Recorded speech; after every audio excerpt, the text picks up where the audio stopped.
پھر اسی طرح ہم دیکھتے ہیں راہ حق میں جدوجہد کرنے کے بارے میں کہ انسان نہ صرف یہ کہ نیکی کرے بلکہ یہ کہ اپنے آپ کو کھپائے اور اپنے آپ سے کام لے.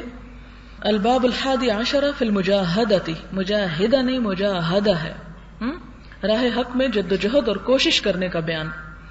وقال اللہ تعالی والذین جاہدوا فینا لنہدینہم سبلنا وان اللہ لمع المحسنین.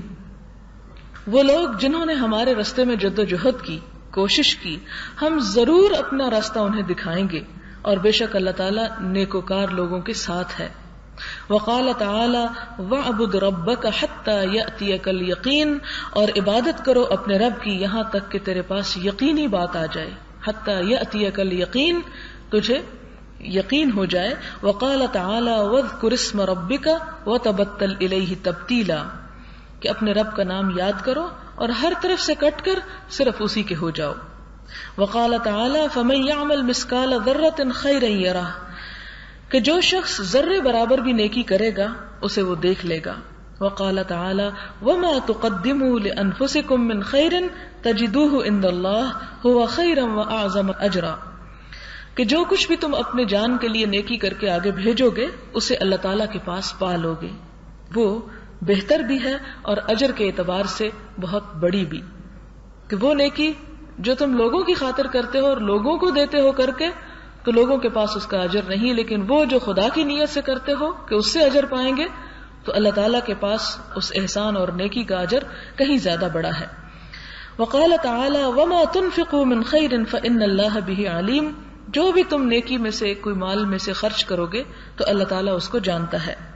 اب یہاں پہلی حدیث ہے حضرت ابو ہریرہ سے کہ رسول اللہ صلی اللہ علیہ وسلم نے فرمایا، اللہ تعالیٰ فرماتے ہیں جس نے میرے کسی دوست سے دشمنی کی، جس نے میرے کسی دوست سے دشمنی کی تو اسے میری طرف سے اعلان جنگ ہے، اور میرا بندہ میرے فرض کردہ اعمال میں سے کسی فرض کی ادائیگی سے جب میرا قرب ڈھونڈتا ہے تو یہ مجھے سب چیزوں سے زیادہ پیارا ہے، اور میرا بندہ مسلسل نوافل کی پابندی کے ذریعے میرا قرب ڈھونڈتا رہتا ہے یہاں تک کہ میں اس سے محبت کرنے لگتا ہوں، اور جب میں کسی بندے سے محبت کرتا ہوں تو اس کے وہ کان بن جاتا ہوں جس سے وہ سنتا ہے، اس کی وہ آنکھ بن جاتا ہوں جس سے وہ دیکھتا ہے، اس کا ہاتھ بن جاتا ہوں جس سے وہ پکڑتا ہے، اس کا وہ پاؤں بن جاتا ہوں جس سے وہ چلتا ہے، اور اگر وہ مجھ سے مانگے تو میں اس کو دیتا ہوں، اور اگر وہ مجھ سے پناہ چاہتا ہے تو میں اس کو ضرور پناہ دیتا ہوں. یہ بخاری کی روایت ہے، بہت ہی خوبصورت اور بہت زیادہ سمجھنے کی. حدیث کیا ہے دوبارہ تھوڑی تھوڑی دیکھ کے اس کی تفسیر دیکھتے ہیں. اللہ سبحانہ وتعالیٰ فرماتے ہیں کہ من عادى لی ولیا، جس نے میرے کسی دوست سے دشمنی کر لی. دشمنی سے کیا مراد ہے؟ اسے کوئی نقصان پہنچانے کی کوشش کی، اسے کوئی دکھ دینے کی کوشش کی تو کیا ہوتا؟ فقد آذنتہ بالحرب، میں اس سے جنگ کا اعلان کرتا ہوں. اپنے بندے کے لیے، اپنے بندے کی طرف سے اس سے جھگڑنے کے لیے اور اس سے بدلہ لینے کے لیے کافی ہوں. اور پھر اللہ تعالی کس بندے سے محبت رکھتا ہے، اس کا معیار کیا ہے؟ پہلی بات یہ کہ انسان ان فرائض کو ادا کرے جو رب نے بندے پر ڈالے ہیں. ان فرائض میں کیا چیز ہے؟ اس میں صرف نماز نہیں آتی، اس میں صرف روزے بھی نہیں آتے، اس میں تو وہ تمام فرائض آتے ہیں جو ایک بندہ مسلم ہونے کی حیثیت سے اللہ تعالیٰ نے اپنی کتاب میں اس پر ڈالے ہیں.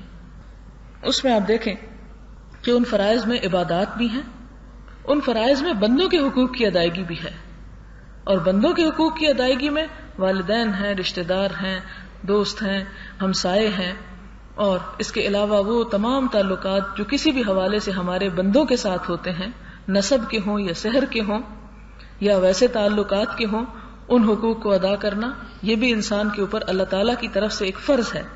یعنی ہر بندے کا دوسرے پر جو حق ہے وہ اس کا فرض ہے. یعنی ایک بندہ اپنا فرض ادا کرتا ہے تو دوسرے کو حق ملتا ہے. گویا آپ سب کے حقوق میرے لیے فرض ہیں اور میرے حقوق آپ پر فرض ہیں، اور یہ ہر حیثیت میں اللہ تعالیٰ نے بندے کو دیے ہیں. لہذا فرائض کے ادا کرنے کی جب بات آتی ہے تو اس میں عبادات کے ساتھ ساتھ بندوں کے حقوق بھی شامل ہو جاتے ہیں. اور یہ حقوق نہ صرف یہ کہ پرسنل لیول پر بلکہ اجتماعی بنیاد پر بھی ہوتے ہیں. مثال کے طور پر امت مسلمہ کا حق کیا ہے کہ اس کی صحیح رہنمائی کی جائے، اور پھر نہ صرف یہ کہ امت مسلمہ کا بلکہ اس کے باہر کی دنیا جو اسلام نہیں لائی اور اسلام کے قریب بھی نہیں پٹکی، ان کا بھی ہم پر حق ہے کہ ہمیں اللہ تعالیٰ نے ہدایت جیسی نعمت جو عطا کی ہے اسے ہم ان تک پہنچائیں. تو یہ ہمارے فرائض میں شامل ہے. یعنی دین کو سمجھنا، دین کا علم حاصل کرنا، یہ بھی فرض میں شامل ہے. دین کی تبلیغ کرنا یہ بھی فرض میں شامل ہے. حلال رزق کمانا یہ بھی فرض میں شامل ہے. بیوی بچوں کو کھلانا یہ بھی فرض میں شامل ہے. ان کی صحیح تعلیم و تربیت کا اہتمام کرنا یہ بھی فرض میں شامل ہے. بیماروں کی عیادت کرنا یہ بھی فرض میں شامل ہے. ناداروں کی مدد کرنا یہ بھی فرائض میں شامل ہے. تو ہر شخص کے لیے فرائض کا ایک وسیع دائرہ ہے. اس پر اللہ تعالیٰ فرماتے ہیں کہ جو میرا بندہ سب سے پہلے کیا کرتا ہے، جو اس کے فرائض ہیں ان کو نبھانے کی کوشش کرتا ہے، اور اس طرح وہ میرے قریب ہو جاتا ہے. دوسرا طریقہ کیا ہے؟ نوافل کے ذریعے. اور یہ یاد رکھیے کہ نفل جب قبول ہوتے ہیں جب فرض ادا ہوں. اگر فرض چھوڑ کر انسان کبھی کبھی شوق سے نفل پڑھے، یا مثلا فجر کی نماز تو قضا کر دے لیکن تہجد پڑھے، یا عشاء چھوڑ دے اور کہے میں تہجد پڑھ لوں گا، تو یہ بات جو ہے درست نہیں ہے. اسی طرح انسان کہے زکوٰۃ تو میں نہیں دیتا لیکن ویسے صدقہ خیرات بہت کرتا رہے، تو وہ اس وقت تک قبول نہیں ہوتا. حج نہ کرے لیکن عمرہ کرتا چلا جائے تو وہ بھی قبول نہیں ہوتا. یعنی فرض حج مراد ہے. اسی طرح اور بھی فرائض جو ہیں جو انسان کے اوپر عائد ہوتے ہیں.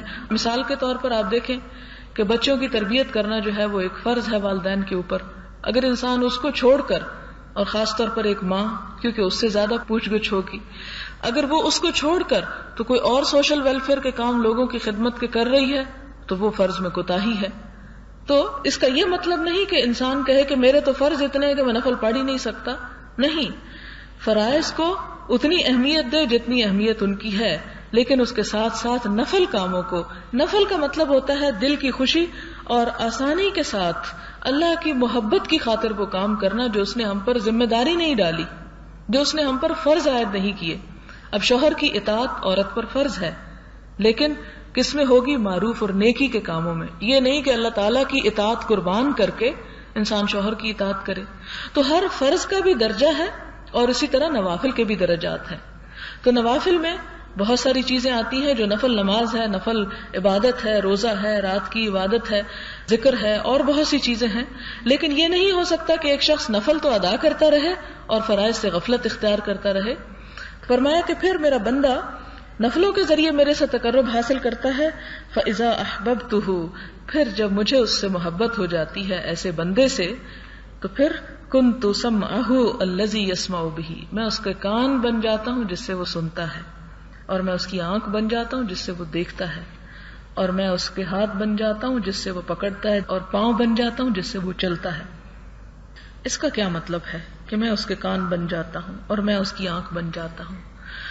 اس کا مطلب یہ ہے کہ میں اس کو ایسی صحیح سوچ، ایسی صحیح بصیرت اور ایسی محبت عطا کر دیتا ہوں کہ اگر اس کا کان کچھ سنتا ہے تو صرف وہ باتیں جو میری پسند کی ہوتی ہیں، اس کی نگاہ کچھ دیکھتی ہے تو صرف وہ جو میں چاہتا ہوں، اس کا ہاتھ کچھ پکڑتا ہے، کسی چیز کو لیتا ہے تو صرف وہ جو میں اسے اجازت دیتا ہوں، اور وہ اسی جگہ پر صرف جاتا ہے جہاں پر میری رضا ہوتی ہے. گویا پھر وہ میری دی ہوئی توفیق سے اس کان اور آنکھ اور ہاتھ اور پاؤں سے کوئی غلط کام نہیں کرتا، یعنی میں پھر خود اس کی رہنمائی کرتا چلا جاتا ہوں. اس کا یہ مطلب نہیں کہ نعوذ باللہ فزیکلی یہ ہاتھ جو ہے نعوذ باللہ، اور جیسے منصور حلاج یہ کہہ اٹھا تھا کہ میں ہی خدا ہوں، یہ مطلب نہیں ہے اس کا کہ انسان نعوذ باللہ کو خدا بن جاتا ہے، بلکہ وہ خدا کی محبت میں اتنا غرق ہو جاتا ہے، خدا کا ایسا رنگ اس پہ چڑھ جاتا ہے، صبغت اللہ جس کو کہا گیا، ومن احسن من اللہ صبغتن، کہ وہ رنگ اتنا چڑھ جاتا ہے خدا کا کہ انسان پھر اپنے جسم سے خدا کی مرضی کے خلاف کوئی کام کرنا گوارا نہیں کرتا. یہ توفیق جب انسان کو ہوتی ہے، یہ ہے اصل وہ پہچان اور معیار کہ خدا مجھ سے محبت کرتا ہے. جب انسان کو نیکی کی توفیق ہو جائے، اور اگر نیکی کی توفیق نہ ہو تو اس کا مطلب ہے کہ ابھی خدا راضی نہیں ہے. یعنی بہت سے لوگ کہتے ہیں کہ ہم تو اللہ تعالیٰ سے بڑی محبت کرتے ہیں لیکن ہمیں بھی پتا چلے کہ اللہ تعالیٰ ہم سے محبت کرتا ہے یا نہیں. مجھ سے کئی لوگوں نے یہ سوال کیا کہ ہم جاننا چاہتے ہیں, ہمیں پتا چلے کہ اللہ تعالیٰ بھی ہم سے محبت کرتے ہیں کہ نہیں. اس کا جواب ہے یہ حدیث کہ جب میں کسی بندے سے محبت کرتا ہوں تو پھر اس کے ہاتھ, اس کے پاؤں, اس کے کان اور اس کی آنکھیں بن جاتا ہوں. پھر اسے غلط کاموں سے نفرت ہونے لگتی ہے, پھر اسے اللہ تعالیٰ کی ناراضگی کی چیزوں سے کڑھن ہونے لگتی ہے, اسے تکلیف محسوس ہوتی ہے, اور وہ نیکیوں کی طرف پھر سبقت کرنے والا ہوتا ہے, گناہوں میں سب سے پیچھے رہنے والا ہوتا ہے. اور پھر فرمایا میرا ایسا بندہ اذا سألتنی اعطیتہ, جب مجھ سے کچھ مانگتا ہے تو میں اسے عطا کر دیتا ہوں. وہ اس کے دل کی تڑپ ہوتی ہے اور میں اس کے لیے وسائل اور ذرائع مہیا کر دیتا ہوں. اور اس پر انسان بعض اوقات پھر پریشان بھی ہو اٹھتا ہے کہ ایسا تو نہیں کہ دنیا میں ہی اس کو سب کچھ ملنے لگا ہے اور آخرت کے لیے اللہ تعالیٰ نے کچھ نہ چھوڑا ہو. نہیں, یہ بھی اللہ تعالیٰ کی محبت کا ایک ذریعہ ہوتا ہے. وَلَئِنِ اسْتَعَاذَنِي لَأُعِيذُهُ, اور اگر وہ مجھ سے پناہ مانگتا ہے شر سے, اپنے نفس کے شر کے خلاف اور اپنے ارد گرد کے شر سے, تو میں اسے پناہ دے دیتا ہوں, میں اس کی عزت کی حفاظت کرتا ہوں, میں اسے اپنے جوار رحمت میں جگہ عطا کرتا ہوں. بخاری کی روایت ہے, صحیح ترین روایت ہے. ہم میں سے ہر شخص کو اس حدیث کی روشنی میں اپنے حالات اور اپنے اعمال کا جائزہ لینا چاہیے اور دیکھنا چاہیے کہ ویئر ڈو وی اسٹینڈ, کہاں ہیں ہم اور کس منزل پہ پہنچے ہوئے ہیں. اس کے علاوہ ایک اور حدیث ہے جس میں اللہ تعالیٰ فرماتے ہیں, جس میں اللہ تعالیٰ کچھ فرماتے ہیں حدیث میں, وہ حدیث قدسی کہلاتی ہے. حضور صلی اللہ علیہ وسلم نے فرمایا کہ اللہ تعالیٰ فرماتے ہیں جب بندہ میری طرف ایک بالشت قریب ہوتا ہے تو میں اس کی طرف ایک ذرا یعنی ایک ہاتھ قریب ہو جا, ہاتھ عربی زبان ہے, یہ سارا یہاں تک شامل ہوتا ہے, اتنا آگے آ جاتا ہوں. اور جب وہ میری طرف ایک ذرا قریب ہوتا ہے تو میں ایک با دو ہاتھ یعنی اتنا قریب ہو جاتا ہوں, اور جب وہ میری طرف چل کے آتا ہے تو میں اس کی طرف دوڑ کے جاتا ہوں. کوئی آئے تو صحیح. حضرت عبداللہ بن عباس سے روایت ہے کہ رسول اللہ صلی اللہ علیہ وسلم نے فرمایا کہ دو نعمتیں ایسی ہیں کہ اکثر لوگ ان کے غلط استعمال سے گھاٹے اور خسارے میں ہیں, کہ ان دو نعمتوں سے صحیح فائدہ نہیں اٹھاتے, لہٰذا اپنے آپ کو برباد کر ڈالتے ہیں. صحت اور فراغت, اچھی صحت بھی ہو اور وقت بھی خوب ہو, اور پھر انسان اس وقت اور اس صحت سے اللہ کی رضا کے کام نہ کرے, کیونکہ جب بیمار ہو جاتا ہے پھر تو ظاہر ہے کہ اگر بیماری ہے یا سستی ہے, کمزوری ہے, تو نمازوں میں بھی وہ لذت نہیں رہے گی. ایون یہ کہ انسان آہستہ آہستہ ایسی سٹیج پر پہنچ جاتا ہے کہ سجدہ کرنا بھی بعض اوقات مشکل ہو جاتا ہے, زیادہ دیر کھڑے ہونا بھی مشکل ہو جاتا ہے, ایسی ایسی تکلیفیں انسان کو شروع ہو جاتی ہیں. لہذا موقع غنیمت جاننا چاہیے عمر کے اس حصے کا کہ جب انسان کے پاس اچھی صحت اور اچھا وقت اور اچھی طاقت اور اچھی قوت ہو, جس سے انسان زیادہ سے زیادہ فائدہ حاصل کر کے اللہ تعالیٰ کو راضی کر سکے. پھر اسی طرح حضرت عائشہ رضی اللہ تعالیٰ عنہا سے روایت ہے کہ رسول اللہ صلی اللہ علیہ وسلم رات کو قیام فرماتے حتیٰ کہ آپ کے دونوں قدم پھٹ جاتے, تو میں نے عرض کیا یا رسول اللہ صلی اللہ علیہ وسلم آپ ایسا کیوں کرتے ہیں, حالانکہ اللہ تعالیٰ نے آپ کی تمام اگلی پچھلی لغزشیں معاف فرما دی ہیں. فرمایا کیا میں اس بات کو پسند نہ کروں کہ میں اللہ کا شکر گزار بندہ بنوں. کہ اتنی بخشش اور عنایت, اور حقیقت یہ ہے کہ بندہ مومن پر جو جو اللہ تعالیٰ کی بخشش اور عنایت بڑھتی ہے اس کے شکر کا ذوق اور شوق اور بڑھ جاتا ہے, وہ اس شکر میں اور زیادہ نیکی کے کام کرنا چاہتا ہے اور اللہ تعالیٰ کو مزید راضی پر راضی دیکھنا چاہتا ہے کہ کہیں ایسا نہ ہو کہ یہ رضا جو ہے وہ کم نہ ہو جائے. پھر اسی طرح حضرت عائشہ رضی اللہ تعالیٰ عنہا سے روایت ہے کہ حضور صلی اللہ علیہ وسلم جب رمضان شریف کا آخری عشرہ شروع ہو جاتا شب بیداری فرماتے اور اپنے گھر والوں کو بیدار کرتے اور خوب کوشش کرتے اور عبادت پر کمر ہمت باندھ لیتے. یعنی رمضان کا مہینہ جیسے رحمتوں اور برکتوں کا ہوتا ہے, تو جو جو وہ دن کم رہتے جاتے آپ صلی اللہ علیہ وسلم کا شوق اور زیادہ بڑھتا چلا جاتا تھا. تو اسی طرح ہمیں بھی دیکھنا چاہیے کہ ہماری زندگی کے جیسے دن کم سے کم ہوتے چلے جا رہے ہیں, تو بجائے اس کے کہ ہم جو گنوا چکے ہیں تھوڑا اور گنوانے میں, نہیں, اسے سنبھالنے اور سمیٹنے کی فکر کریں. اور اسی طرح خاص طور پر ایسے قبولیت کی گھڑیاں اور لمحات کے جو انسان کی زندگی میں جیسے رمضان سال میں ایک ہی مرتبہ اور چند دنوں کے لیے آتا ہے, خاص طور پر اس سے استفادے کی کوشش کرے. اگلی حدیث ہے, حضور صلی اللہ علیہ وسلم نے فرمایا کہ نیکی کے کاموں میں طاقتور مومن اللہ تعالیٰ کے نزدیک کمزور مومن سے بہتر ہے اور زیادہ پیارا ہے, اور ہر ایک میں بھلائی ہے. اس کی حرص کر جو تجھے نفع دے، اور اللہ تعالیٰ سے مدد طلب کر اور ہمت نہ ہار. اور اگر تجھے کوئی نقصان پہنچ جائے تو یوں مت کہہ کہ اگر میں وہ کام کر لیتا تو ایسا اور ایسا ہو جاتا، لیکن یوں کہہ کہ اللہ کی تقدیر یوں ہی تھی اور اللہ تعالیٰ نے جو چاہا کیا، کیونکہ اگر مگر شیطان کے عمل کا دروازہ کھول دیتا ہے. یعنی اگر انسان کو کوئی فائدہ ہوا یا نقصان ہوا یا کوئی چیز اس کی مرضی کے خلاف ہوئی تو پھر ان سوچوں میں نہیں رہنا چاہیے کہ یوں نہیں ہونا چاہیے تھا، ایسا ہوتا، اور اگر ایسا نہ ہوتا تو وہ نتیجہ نکلتا. نہیں، یہ سب کچھ شیطان کی طرف سے ہے. اس میں انسان کو وقت ضائع کرنے سے زیادہ بہتر ہے کہ انسان جو اس کے پاس موجود ہے اس وقت اس سے فائدہ اٹھائے اور حسرتیں نہ کرے ماضی پر، کیونکہ ماضی کی حسرتیں جو ہیں وہ انسان کے مستقبل کے عمل کی رفتار بھی کم کر دیتی ہیں. اسی طرح حضرت ابو ہریرہ سے روایت ہے کہ رسول اللہ صلی اللہ علیہ وسلم نے فرمایا، جہنم خواہشات سے ڈھانپ دی گئی ہے اور جنت تکلیف دہ ناگوار چیزوں کے ساتھ ڈھانپ دی گئی ہے کہ جنت تک پہنچنا چاہو تو اپنے آپ کو کڑی بھٹیوں سے گزارو، اور اگر دنیا کے عیش و آرام بہت پسند ہے تو پھر سوچ لو کہ یہ کہاں پہنچانے والے ہیں انسان کو. پھر اسی طرح ایک اور حدیث ہے، حضرت حذیفہ بن یمان سے روایت ہے کہ ایک رات میں نے رسول اللہ صلی اللہ علیہ وسلم کے ساتھ نماز پڑھی. ذرا آپ غور کریں اس حدیث پر اور ہم اپنے انداز پر غور کریں کہ میں نے رسول اللہ صلی اللہ علیہ وسلم کے ساتھ نماز پڑھی تو آپ نے نماز میں سورت بقرہ شروع فرما دی. میں نے دل میں کہا کہ 100 آیات پر آپ رکوع فرما دیں گے. پھر آپ برابر پڑھتے رہے تو میں نے سوچا ایک رکعت میں سورت ختم کر دیں گے. آپ بدستور پڑھتے رہے تو میں نے خیال کیا اب رکوع کریں گے. آپ نے سورت نساء شروع فرما دی تو یہ پوری تلاوت فرمائی. پھر آپ نے سورت آل عمران شروع فرما دی تو آپ بڑے ٹھہر ٹھہر کر پڑھ رہے تھے. جب پڑھتے پڑھتے تسبیح والی آیت پر گزرتے تسبیح کرتے، اور جب کسی درخواست والی آیت سے گزرتے تو مانگتے، اور کسی تعوذ والی آیت پر گزرتے تو پناہ طلب فرماتے. پھر آپ نے رکوع کیا اور سبحان ربی العظیم پڑھنے لگے. پھر آپ کا رکوع قیام کے برابر ہوا. پھر رکوع سے اٹھ کر سمع اللہ لمن حمد ربنا ولک الحمد پڑھا. آپ نے طویل قیام فرمایا رکوع کے برابر. پھر سجدہ فرمایا سبحان ربی الاعلی، اور آپ کا سجدہ بھی قیام کے برابر تھا. یہ مسلم کی روایت ہے. ہم زندگی میں روز تو چھوڑ، زندگی میں ایک ہی مثال ایسی دیکھیں اپنے ماضی پہ پلٹ کر. اول تو یہ کہ قرآن پاک ہی نہیں آتا کہ اتنا پڑھ سکے، اور اگر کہیں موقع بھی ہو کہ سن سکے جیسے رمضان میں، تو جب بھی ہماری ہمت یا شوق کتنا ہوتا ہے. تو پھر بھی ہم دعویٰ کرتے ہیں ہمیں حضور صلی اللہ علیہ وسلم سے بڑی محبت ہے اور ہم ان کے فالوورز ہیں. حضرت عبداللہ بن مسعود رضی اللہ تعالیٰ عنہ سے روایت ہے کہ میں نے نبی صلی اللہ علیہ وسلم کے ساتھ ایک رات نماز پڑھی تو آپ نے اتنا طویل قیام فرمایا کہ مجھے برے کام کا خیال آنے لگا.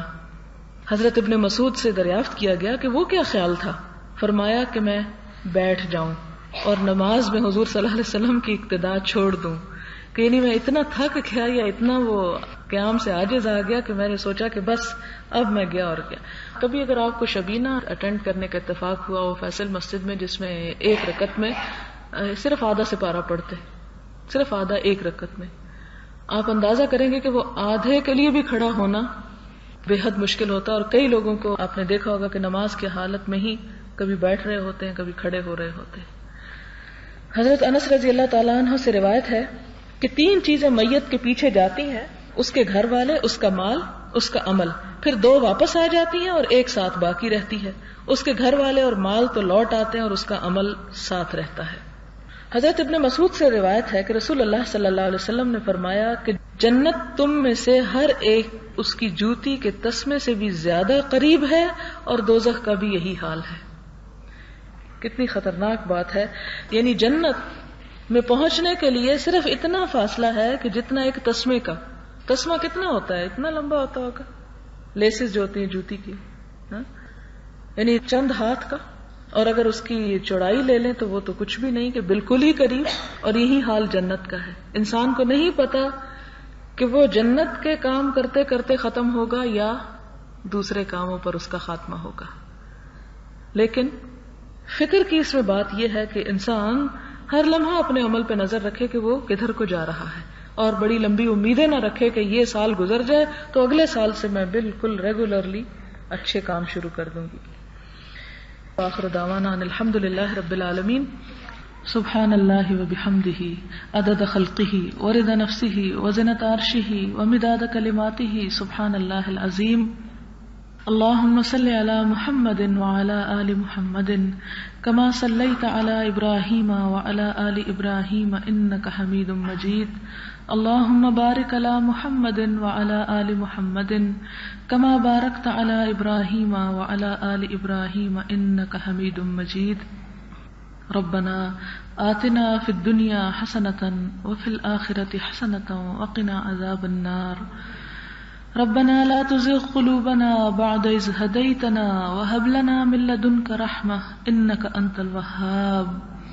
یا رب العالمین، جو کچھ ہم نے پڑھا ہے اس میں سے اگر کوئی بات غلط ہو گئی ہو تو ہماری اصلاح کر دے، ہمیں صحیح علم عطا فرما، ہمارے خطاؤں سے درگزر فرما، ہمیں اس کے بہترین پہلو پر عمل کی توفیق عطا فرما. اللہ ہمیں ان لوگوں میں شامل کر لے جن سے تو محبت کرتا ہے. یا رب العالمین، ہمیں اپنا قرب نصیب فرما. یا ارحم الراحمین، تو ہماری کوتاہیوں سے درگزر فرما. اللہ تو ہمیں جنت الفردوس عطا فرما، ہمیں اپنی رضا عطا فرما. یا اللہ ہمیں وہ کام کرنا سکھا دے، ہم سے وہ کام لے لے جس سے تو ہم سے راضی ہو جائے. یا رب العالمین، ہمیں ان کاموں کی توفیق عطا فرما جس سے ہم تیری عبادت کر سکیں اور تیری خلق کی خدمت کر سکیں.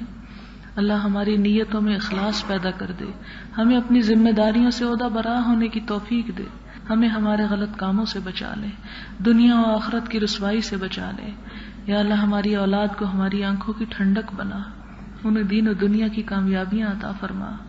یا اللہ تمام بیماروں کو صحت عطا فرما، ہمارا خاتمہ بالخیر کرنا، ایمان پر موت دینا اور ہم سے راضی ہو جانا. ربنا تقبل منا انک انت السمیع الدعاء وتب علینا انک انت التواب الرحیم. وصلی اللہ تعالی علی خیر خلقہ محمد وعلی آلہ واصحابہ واہل بیتہ اجمعین برحمتک یا ارحم الراحمین. الہی آمین. سبحانک اللہم وبحمدک نشہد ان لا الہ الا انت نستغفرک ونتوب الیک. والسلام علیکم ورحمۃ اللہ وبرکاتہ.